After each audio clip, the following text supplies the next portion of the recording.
ಶ್ರೀ ಗುರು ಬಸವಲಿಂಗಾಯ ನಮಃ.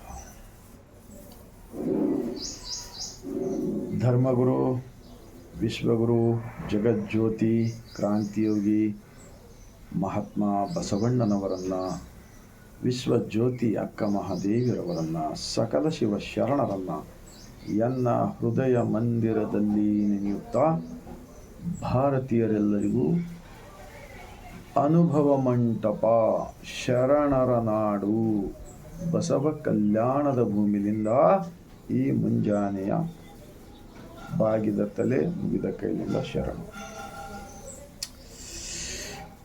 ಇವತ್ತು ದೇಶದಲ್ಲಿನ ಎಲ್ಲ ಸಮಸ್ಯೆಗಳಿಗೂ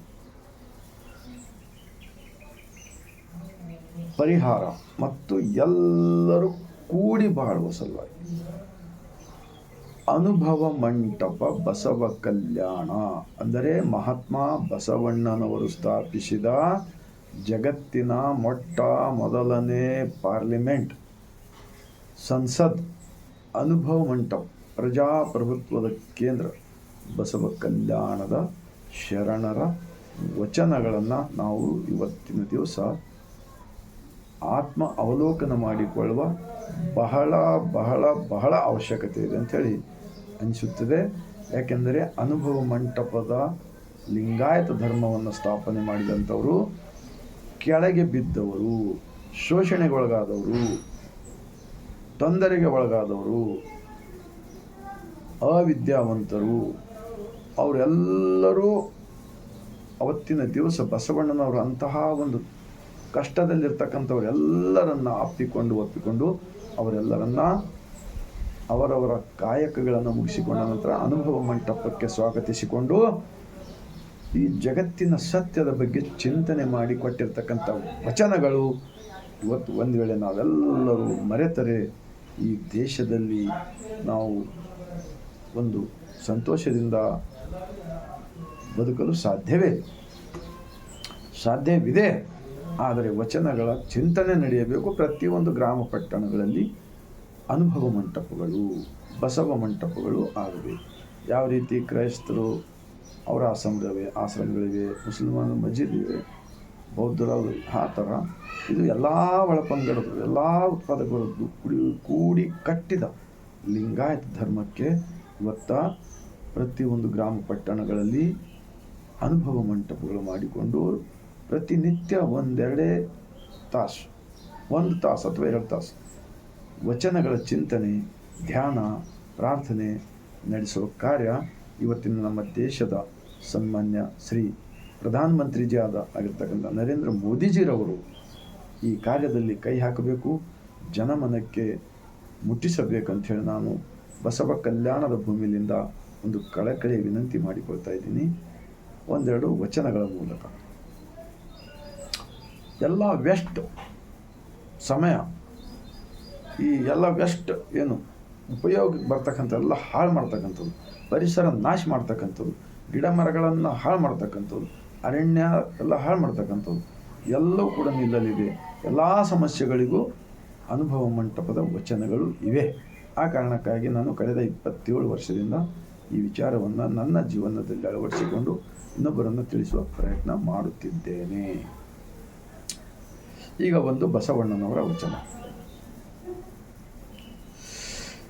ಕಲ್ಲ ದೇವರು ದೇವರಲ್ಲ, ಮಣ್ಣ ದೇವರು ದೇವರಲ್ಲ, ಮರ ದೇವರು ದೇವರಲ್ಲ, ಪಂಚಲೋಹಗಳಿಂದ ಮಾಡಿದ ದೇವರುಗಳು ದೇವರಲ್ಲ.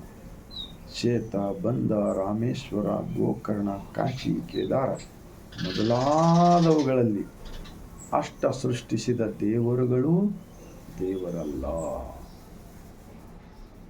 ತನ್ನ ತಾನು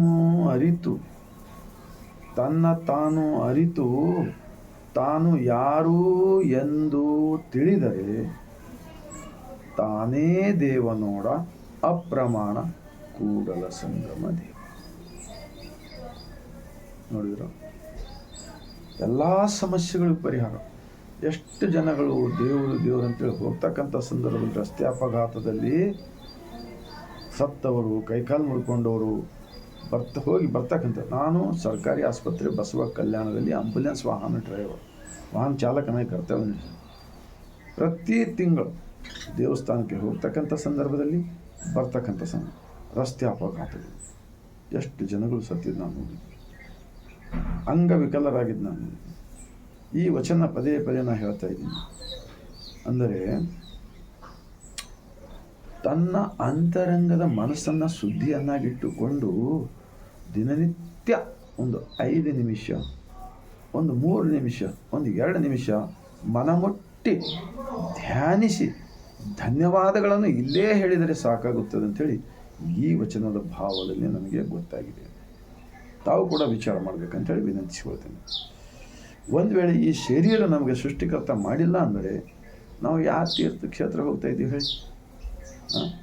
ಮಾಡಿದ್ದಾನೆ, ತಾಯಿ ಗರ್ಭದಲ್ಲಿ ಹೋಗ್ತಾ ಇದ್ದೀವಿ, ಬರ್ತಾ ಇದ್ದೀವಿ. ಈ ಹೋಗೋದನ್ನು ಬರೋದನ್ನು ಈ ಇಂದ್ರಿಯಗಳ ಮುಖಾಂತರ ನಮ್ಮನ್ನು ಯಾರು ಕರೆದುಕೊಂಡು ಅಲ್ಲಿಗೆ ಹೋಗ್ತಾ ಇದ್ದಾರೆ? ಈ ಕರೆದುಕೊಂಡು ಹೋಗುವವನನ್ನೇ ಮರೆತು ಅಲ್ಲಿ ಮಾನವ ನಿರ್ಮಿತ ಮೂರ್ತಿಗಳ ಮುಂದೆ ತಲೆ ಬಾಳ್ತಕ್ಕಂಥದ್ದು ಬಸವಣ್ಣನವರು ಕಂಡು ಈ ವಚನವನ್ನು ಬರೆದಿದ್ದಾರೆ. ಆದರೆ ಇವತ್ತು ದೇಶದ ರಾಜಕಾರಣಿಗಳು ಎತ್ತ ಹೋಗ್ತಾ ಇದೆ, ಎತ್ತ ಸಾಗ್ತಾ ಇದೆ. ಎಲ್ಲ ಕಡೆ ಸುಳ್ಳು, ಗಳ್ಳು, ಪೊಳ್ಳು, ಮೋಸ, ವಂಚನೆ ಇಷ್ಟೆಲ್ಲ ನೋಡಿ ನಮಗೆ ಮತ್ತೆ ಮತ್ತೆ ಮತ್ತೆ ಮತ್ತೆ ಶರಣರು, ಪಾಪ ಮುಗ್ಧ ಜನರು, ಅವರು ಬಡವರು, ಆದರೂ ಕೂಡ ನಾಳಿನ ಸಲುವಾಗಿ ನ್ಯಾಯ ಪೈಸೆ ಇಟ್ಕೊಂಡಿಲ್ಲ ಯಾವ ಶರಣರು. ಬಸವಣ್ಣನವರು ಪ್ರಧಾನಮಂತ್ರಿ ಆಗಿದ್ದುಕೊಂಡು ಹೊಂದಿನೊಳಗೊಂದು ಹೊರೆ, ಅನ್ನದೊಳಗೊಂದು ಅಗುಳು, ವಸ್ತ್ರದ ಒಳಗೆ ಒಂದು ಎಳೆ, ಇಂದಿಗೆ ನಾಳಿಗೆ ಎನಗೇ ಬೇಕೆಂದೆನಾದರೆ ನಿಮ್ಮಾಣೆ ನಿಮ್ಮ ಪುರಾತನ ರಾಣೆ, ನಿಮ್ಮ ಶರಣರಿಗಲ್ಲದೆ ಮತ್ತೊಂದು ಅರಿಯನಯ್ಯ ಕೂಡಲ ಸಂಗಮ. ये वचन, इस वचन दिल्ली के पार्लियामेंट के अंदर चर्चा होना चाहिए. महात्मा बसवण्णा जी प्राइम मिनिस्टर थे 12वीं शताब्दी में. सोना, चांदी, धन दौलत, खाने का दाना तलक कल का लिए मैं एक दाना भी रख लिया तो निम्माणे निम्म पुरातन राणे, मतलब मैं, मेरा बाप, मेरा माँ, पीछे जब से धरती पे इंसान पैदा होकर आए ना, बनाया ना सृष्टि का मालिक, उन सबका प्रमाण करके लिखा वचन. क्या हो रहा है देश के अंदर? क्या हो रहा है? वो भगवान, ये भगवान, भगवान के नाम पे कितना लूट, कितना नुकसान हो रहा है. उसको छोड़ने का और ज़रूरी लोगों का काम में जाते हैं ना, सबको क्यों ये सब कुछ सोचना चाहिए बोलकर मैं ऐसा वचन का वीडियो करते रहता हूँ. ಇನ್ನೊಂದು ಬಸವಣ್ಣನವರ ವಚನ, ನೀರ ಕಂಡಲ್ಲಿ ಮುಳುಗುವರಯ್ಯ, ಮರನ ಕಂಡಲ್ಲಿ ಸುತ್ತುವರಯ್ಯ. ಈ ಬತ್ತುವ ಜಲವ, ಈ ಒಣಗುವ ಮರವನ್ನೇ ಮೆಚ್ಚಿದವರು ನಿಮ್ಮ ಎತ್ತ ಬಲ್ಲರು ಕೂಡಲ ಸಂಗಮ ದೇವ. प्रयागराज में हाँ, वो उससे किसको लाभ हो गया बताइए? अपना गाँव में का अपना मेहनत करने का छोड़कर, मैं पूछा बहुत सारे लोगों को, हमारे गाँव के लोग, एक लोग 20-20 हज़ार रुपये खर्चा करके तकलीफ में वापस आए बोले उन लोगों ने. तो 893 साल पहले लिखा ना महात्मा बसवण्णा जी, जब भी से अभी तक नहीं छोड़ रहा ना अंधश्रद्धा, पाखंडवाद. हाँ, किसका भला हो रहा बताओ? दिल से बताओ, मन से बताओ. ನೀರ ಕಂಡಲ್ಲಿ ಮುಳುಗುವರಯ್ಯ, ಮರನ ಕಂಡಲ್ಲಿ ಸುತ್ತುವರೆ. कोई पानी में डुबकी मारने से, गंगा नदी का पानी, हम कभी तो एक बार ज़िंदगी में जाकर आए तो 20,000 चले गए और तकलीफ होकर आए. हमारा घर में का पानी क्या खराब है क्या बताओ? कोई तो रोज़ चमड़ा साफ कर लेते हैं ना नहा के, रोज़ पानी पी के जिंदा है ना इतना साल से. ये क्या पानी खराब है क्या बताओ? कोई तो बताओ, सोचो जरा क्या हो रहा है राजकारणी देश के अंदर. मरना कंडली सुत्तुवरैया, कोई पीपल का झाड़ है तो उसको तागा लपटने से हमारा भला होगा. वो झाड़ एक दिन सूख जाएगा तो वैसा पीपल का झाड़ और एक दूसरा बना ले, कौन है वो? भगवान का क्या मंदिर में छेगा? हाँ, सूरज को एक जगह पे बांध के दिखाओ, देखेंगे उनका चलता दुनिया को उजाला दे रहा है. हवा देखो कितना अच्छा हवा. जमीन का दाना कौन पिका रहा है? इस जमीन के अंदर चेतना ज्ञान किसका है? पाताल का पानी कैसा फिर रहा है? हमारा हार्ट कैसा चल रहा है? हमारा अंदर कौन है, ये सोचे बगैर इस जिंदगी में सब कुछ पाकर खाकर जाते हैं ना, वैसे लोगों को क्या कहा महात्मा बसवण्णा जी, आत्मवंचकರು ऐसा कहा। ಮರನ ಕಂಡಲ್ಲಿ ಸುತ್ತುವರಿಯ झाड़ ಕೂತಾಗ ಈ ಬತ್ತುವ ಜಲವ ಒಣಗುವ ಮರವನ್ನೇ ಮೆಚ್ಚಿದವರು। एक दिन पानी सूख जाता। हमारा बसवा कल्याण के अंदर तिप्रांत का तालाब 1971 में पूरा सूख गया था, और अब देखो फुल पानी। ये पानी कौन लाया? तुम्हारे बनाए जितने भी मंदिर हैं 33 करोड़, उन मंदिरों में का भगवान आके पानी बनाए, छोड़ो पानी डाले भरे क्या तिप्रांत तालाब में? क्या हो रहा है देश के अंदर, क्या हो रहा है? देखो बगैर पिल्लर का मंदिर है बोलते हमारा अक्का महादेवी, ಕಂಬವಿಲ್ಲದ ದೇವಾಲಯ। ಇಂತಹ ವಿಚಾರಗಳನ್ನು ಪ್ರಚಾರ ಮಾಡಿದರೆ ಸಾಕು। ನೀವು 2 ರೂಪಾಯಿ kg ಅಕ್ಕಿ ಕೊಡೋದಾಗಲಿ, ನೀವು 5 ರೂಪಾಯಿದು ಏನೇನೋ ಪುಕ್ಷಟೆ ಕೊಡೋದಾಗಲಿ ಮಾಡಬೇಡಿರಣ್ಣ ಜನಗಳಿಗೆ। ಮಹಾತ್ಮ ಬಸವಣ್ಣನವರು ಸೃಷ್ಟಿಯ ಜ್ಞಾನವನ್ನು ಕೊಟ್ಟಿದ್ದರು। ಅದಕ್ಕೆ ಮುಂಚೆ ಬಸವ ಕಲ್ಯಾಣದಲ್ಲಿ ಬೇಡುವವರಿದ್ದರು। ಅಣ್ಣ ಬಸವಣ್ಣನವರ ಅನುಭವ ಮಂಟಪ ಸ್ಥಾಪನೆ ಮಾಡಿದ ಬಳಿಕ ಎಲ್ಲರೂ ಕೊಡುವವರಾದರು, ಆದರೆ ಬೇಡುವವರಿಲ್ಲದೆ ಬಡವನಾದೇನಯ್ಯ ಅಂತ ಹೇಳಿ ಬರೆದಿದ್ದಾರಪ್ಪ। ಇವತ್ತಿನ ರಾಜಕಾರಣಿಗಳೇ ನಿಮ್ಮಿಂದೇ ದೇಶ ಉಳಿಸಬಹುದು, ಒಂದು ವೇಳೆ ನಿಮ್ಮಿಂದಲೇ ಹಾಳು ಮಾಡಬಹುದು। ಈಗ ಇವೆರಡರಲ್ಲಿ ಏನು ದಾರಿ ಹಿಡಿತ್ರಿ? ಈ ಜನ್ಮಕ್ಕೆ ಹುಟ್ಟಿ ಬಂದಿದ್ದಕ್ಕೆ ಒಳ್ಳೇದು ಮಾಡಕ್ಕೆ ಹೋಗ್ತೀರಾ? ಒಳ್ಳೇದು ಮಾಡಿ ಹೋಗೋಣ ಅಥವಾ ಕೆಟ್ಟದ್ದು ಮಾಡಿ ಹೋಗೋಣ ಅಂತಕ್ಕಂಥದ್ದು ರಾತ್ರಿ ಸ್ವಲ್ಪ ಮಲ್ಕೊಂಡಾಗ ಆತ್ಮಾವಲೋಕನ ಮಾಡಿರಿ। ಮಹಾತ್ಮ ಬಸವಣ್ಣನವರು ಮತ್ತು ಶರಣರು ಇಂಥ ವಿಚಾರಗಳನ್ನು ಕೊಟ್ಟಿದ್ದರೂ ಕೂಡ ಅವರ ವಚನಗಳನ್ನು ಸುಡುವುದಾಗಲಿ, ಆ ಶರಣರ ಹತ್ಯೆ ಮಾಡಿದವರಾಗಲಿ ಇವತ್ತು ವಚನಗಳು ಸಿಗುತ್ತವೆ। ಎಷ್ಟೊಂದು ನೋವು ಕೊಟ್ಟಿದ್ರಲ್ಲ ಅವ್ರಿಗೆ, ಇವತ್ತು ಸಾರ್ವಜನಿಕರು ಎಷ್ಟು ಕಷ್ಟ ಹೋಗ್ತಾ ಇದ್ದಾರೆ ನೋಡಿ। ಆ ಸತ್ಯ ಶರಣರ ವಿಚಾರ ಇವತ್ತು ದೇಶದಲ್ಲಿ ಎಲ್ಲರೂ ಒಂದು ಆಚರಣೆಯಿಂದ ತಂದಿದೆ, ಆದರೆ ಎಲ್ಲಿ ಕಳ್ಳರು ಸುಳ್ಳರು ಮೋಸಗಾರರು ವಂಚಕ ಯಾರೂ ಸಿಗ್ತಾ ಇರಲಿಲ್ಲ।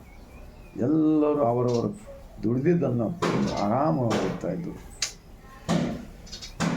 ಭಾಳ ನೋವಿನಿಂದ ನಾನು ಈ ವಚನ ವಿಡಿಯೋ ಮಾಡ್ತಾಯಿದ್ದೀನಿ ಎಂದು ಹೇಳುತ್ತಾ,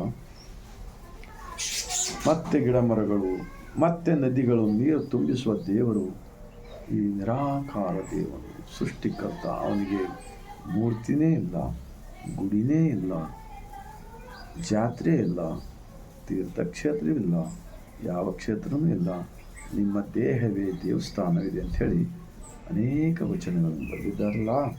ಉಳ್ಳವರು ಶಿವಾಲಯ ಮಾಡುವರು, ನಾನೇನು ಮಾಡುವೆ ಬಡ ಎನ್ನ ಕಾಲೇ ಕಂಬ, ಎನ್ನ ದೇಹವೇ ದೇಗುಲ, ಎನ್ನ ಶಿರವೇ ಅನ್ನದ ಕಾಸು।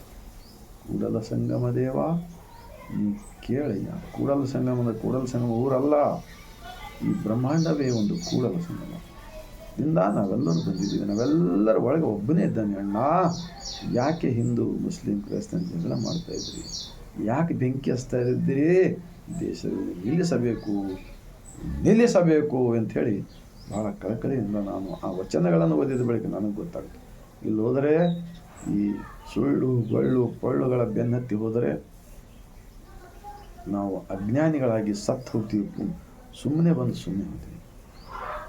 ಬತ್ತುವ ಜಲವ ಒಣಗುವ ಮರವ, ಆ ಗಂಗಾ ನದಿ ಕೂಡ ಒಂದಿನ ಒಣಗಿ ಹೋಗ್ಬೋದು, ಅದಕ್ಕೆ ಮತ್ತೆ ಮತ್ತೆ ನೀರು ತುಂಬಿಸುವ ದಾತ ನಿರಾಕಾರ ಇದ್ದಾನೆ, ನಮ್ಮೆಲ್ಲರ ಒಳಗೆ ಕೂಡ ನಿರಾಕಾರ।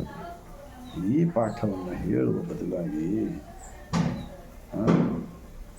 ತಮ್ಮನ್ನೇ ಮೆರೆಸಿಕೊಳ್ಳುವುದು ತಮ್ಮ ಸ್ವಾರ್ಥಕ್ಕಾಗಿ ಇದೆಲ್ಲ ಮಾಡಿ 1000 ವರ್ಷ ಯಾರಾದರೂ ಉಳಿತಾರಾ? ಉಳಿಯೋದಿಲ್ಲ। ಲೇಷನಿಸಿಕೊಂಡು ಒಂದೇ ದಿನ ಬದುಕಿದರೆ ಸಾಕು।